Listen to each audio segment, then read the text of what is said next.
Il y a des prières qui ne reçoivent pas de réponse. Du moins, pas tout de suite. Tu parles à Dieu avec le cœur sur la main, puis on dirait que tes mots restent pris au plafond. Tu recommences le lendemain, tu fais pareil, puis le jour d'après, il ne se passe rien. Pas de signe, pas de clarté, pas de soulagement. Juste le silence. Fait que ce silence fait plus mal qu'un non.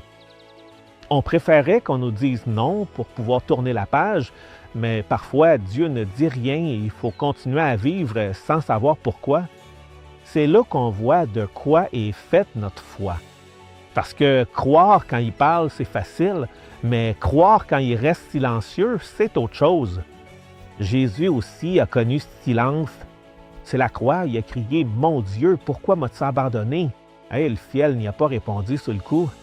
Le Père n'est pas descendu lui expliquer, il a le laissé traverser ça, et malgré tout, Jésus a fini par dire « Entre tes mains, je remets mon esprit. » Il a fait confiance sans réponse.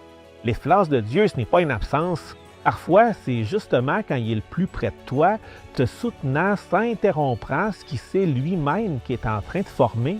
Tout silence n'est pas un abandon. Parfois, c'est simplement sa confiance en toi.